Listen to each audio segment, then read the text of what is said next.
Hello friends, അസ്സലാമു അലൈക്കും. Welcome back to my channel. ഞാൻ ഇന്ന് വന്നിട്ടുള്ളത് ചെറുപയർ വെച്ചിട്ടുള്ള അടിപൊളി ഒരു കേക്കിൻ്റെ റെസിപ്പി ആയിട്ടാണ്.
ബാറ്റർ ഒഴിച്ച് കൊടുത്തതിന് ശേഷം ഇതുപോലെ നന്നായിട്ടൊന്ന് തട്ടി കൊടുക്കണം.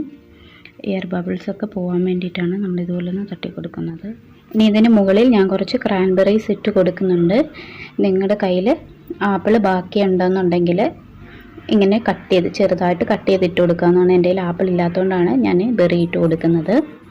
നിർബന്ധമൊന്നുമില്ല, ഉണ്ടെങ്കിൽ മാത്രം ഇട്ട് കൊടുത്താൽ മതി. ഇനി ഇതിന് മുകളിലേക്ക് ഞാൻ കുറച്ച് വെളുത്ത എള്ള് ഇട്ട് കൊടുക്കുന്നുണ്ട്. ഇത് ഓപ്ഷണലാണ്, ഉണ്ടെങ്കിൽ മാത്രം ഇട്ട് കൊടുക്കാം. നമുക്കിതിന് പകരമായിട്ട് നട്ട്സ് പൊടിച്ചൊക്കെ ഇട്ട് കൊടുക്കാം.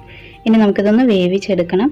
അതിനായിട്ട് ഞാനൊരു പഴയൊരു ദോശക്കല്ല് വെച്ചിട്ടുണ്ട്. ദോശക്കല്ല് ഒരു 5 മിനിറ്റ് പ്രീഹീറ്റ് ചെയ്തിട്ട് നമ്മുടെ പാൻ ഇതിന് മുകളിലേക്ക് വെച്ച് കൊടുക്കാം. എന്നിട്ടൊരു അടപ്പ് വെച്ച് ഇതൊന്ന് അടച്ചു കൊടുക്കണം. കുക്കറിൽ ലോ ഫ്ലെയിമിൽ 50 മുതൽ 55 മിനിറ്റ് വരെയും ഓവനിൽ 160 ഡിഗ്രിയിൽ 45 മുതൽ 50 മിനിറ്റ് വരെയും വെക്കാം. ഇനി ഇത് റെഡി ആയിട്ടുണ്ട്. സ്ക്യൂർ വെച്ചൊന്ന് കുത്തി നോക്കി നമ്മുടെ കേക്കൊക്കെ റെഡി ആയിട്ട് വന്നിട്ടുണ്ട്. അപ്പോൾ കേക്ക് ഒന്ന് തണുത്തതിന് ശേഷം മാത്രം പാനിൽ നിന്ന് മാറ്റാൻ ശ്രമിക്കുക. തണുത്ത് കഴിയുമ്പോഴേക്കും ഒരു കത്തി വെച്ചിട്ട് ഇതിൻ്റെ സൈഡൊക്കെ ഒന്ന് നമ്മൾ വിടുവിച്ച് കൊടുക്കണം. അതിന് ശേഷം നമ്മൾ ഒരു പ്ലേറ്റിലേക്ക് കമത്തി ഇട്ട് കൊടുത്താൽ മതി. അപ്പോൾ ഇത്രയേ ഉള്ളൂ, നമ്മുടെ ഹെൽത്തി ആയിട്ടുള്ള ചെറുപയർ കേക്ക് റെഡി ആയിട്ടുണ്ട്. അപ്പോൾ നിങ്ങളെല്ലാവരും ഇതൊന്ന് ട്രൈ ചെയ്ത് നോക്കണം. നമ്മുടെ കുട്ടികൾക്കും മുതിർന്നവർക്കും എല്ലാവർക്കും കഴിക്കാൻ പറ്റുന്ന ഒരു കേക്കിൻ്റെ റെസിപ്പിയാണിത്. മുതിർന്നവർക്കാവുമ്പോൾ പഞ്ചസാര ഉപയോഗിക്കേണ്ടാത്തവരായിട്ടുണ്ടെങ്കിൽ അവർക്ക് ഷുഗർ കുറച്ച് ചേർത്ത് കൊടുക്കാം. അപ്പോൾ നിങ്ങളെല്ലാവരും ഈ കേക്കൊന്ന് തയ്യാറാക്കി നോക്കണം. അപ്പോൾ നിങ്ങൾ ട്രൈ ചെയ്ത് നോക്കിയതിന് ശേഷം നിങ്ങളുടെ ഫീഡ്ബാക്ക് അറിയിക്കണം. ഈ വീഡിയോ ഇഷ്ടമായിട്ടുണ്ടെങ്കിൽ ലൈക്ക് ചെയ്യണം. അതുപോലെ നിങ്ങളുടെ ഫ്രണ്ട്സിനും ഫാമിലിക്കും ഒക്കെ ഒന്ന് ഷെയർ ചെയ്ത് കൊടുക്കണം. പിന്നെ നിങ്ങൾ ഈ ചാനൽ ആദ്യമായാണ് കാണുന്നതെങ്കിൽ സബ്സ്ക്രൈബ് ചെയ്യണം. സബ്സ്ക്രൈബ് ചെയ്തതിന് ശേഷം അടുത്തുള്ള കുഞ്ഞു ബെല്ലൈക്കണും കൂടെ ഒന്ന് എനേബിൾ ചെയ്ത് വെക്കണം. അപ്പോൾ മറ്റൊരു പുതിയ റെസിപ്പിയുമായി വീണ്ടും കാണാം. അതുവരേക്കും എല്ലാവർക്കും ബൈ ബൈ.